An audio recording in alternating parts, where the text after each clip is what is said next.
Les affreux Jojo, ils tirent sur tout ce qui bouge. C'est l'heure de retrouver votre petit conte maintenant, Yann, c'est ça ? Eh oui, tout à fait. Alors aujourd'hui, un conte qui est pour moi est un petit coup de cœur parce qu'il a bercé mon enfance. Le chat botté. Alors le chat botté. Eh oui, alors ça donnait à peu près ça. Il était une fois dans un lointain royaume un meunier qui était très pauvre.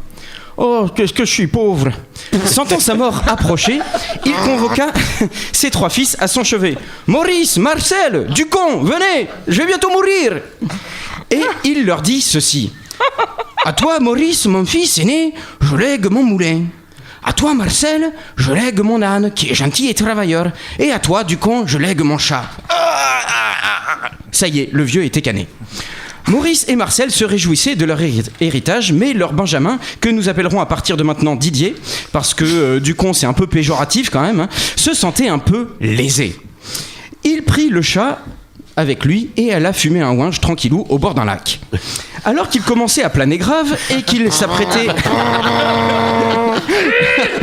à mettre le chat dans un sac pour le balancer à la flotte, il entendit le félin lui parler. « Hé toi, fais pas ça! Donne-moi un chapeau, un sac et des bottes et je ferai de toi un homme riche et puissant !»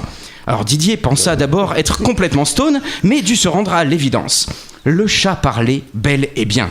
Il s'exécuta donc et donna au matou tout ce qu'il demandait. Ainsi équipé, notre ami à poil captura un beau faisan qui l'emmena au roi et lui dit ceci. « Sire, ce faisan est un présent du marquis de Carabas. » Alors le roi fut très touché de ce cadeau et le chat se livra à ce petit jeu durant plusieurs jours, apportant de beaux gibiers au souverain. Celui-ci demanda alors « Mais dis-moi, chat, où se trouve ton maître, que j'aille le remercier en compagnie de ma fille, qui est bonne et fraîche. » etc.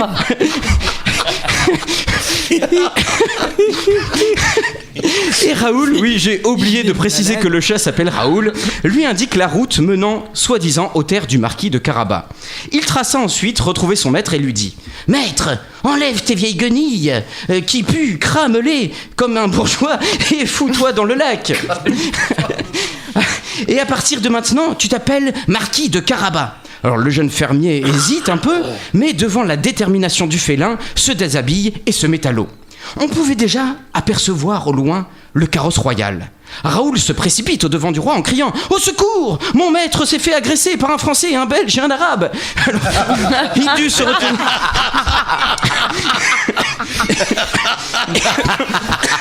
Il dut se retenir de rire parce que ça lui rappelait une bonne blague. Les gardes sortirent le marquis de l'eau, nu comme un verre. Alors la princesse était très troublée. C'était la première fois qu'elle contemplait un homme en tenue d'Adam et tomba amoureuse sur le champ de ses attributs. Le roi prêta des habits à Didier et le chat lui montra de sa petite patte coussineuse. « Vous voyez là-bas, le château, c'est celui de mon maître. Si vous voulez bien l'y conduire, je vous y retrouverai. » Sur le chemin du château, le chat croisa des paysans à qui il dit « Hé, vous, les moisis là-bas, si on vous demande à qui appartiennent ces terres, vous dites qu'elles appartiennent au marquis de Carabas, ou je vous défonce ta gueule !» Le château était en fait celui d'un ogre magicien. Mais il en fallait plus pour effrayer notre ami Matou, qui avait déjà vu l'exorciste 3 fois sans sourciller. Le chat Raoul lança un défi au propriétaire des lieux. « T'es même pas capable de te changer en souris !» Et quand l'ogre fut transformé, le chat n'en fit qu'une bouchée.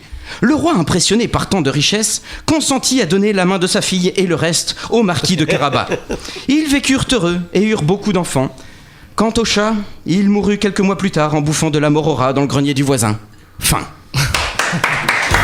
Les affreux Jojo.